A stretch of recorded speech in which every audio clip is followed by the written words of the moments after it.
Ayan guys, at nandito na nga kami sa loob ng grocery. At nangunguna na nga pala si Katrio. Nangunguna na nga pala yun, no? Ayan, at mamimili na nga kami ng mga kailangan. Yung swak lang sa budget guys, kasi hindi pa naman tayo, no?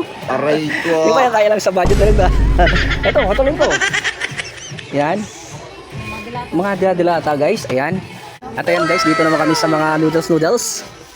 Ang dami. Tayong pagpipilian dito guys. Go, Katrio. Ah, sige. Bilang email ilang piraso, ilang piraso siya. Grocery, busy si Katrio.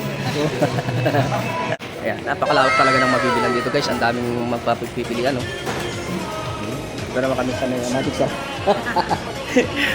Ay nga pala nalay ko sa likod ko.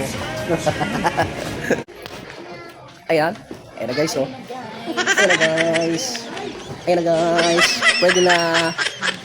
At ito na nga guys, salamat at natapos na kami sa pag-grocery ni Katrio.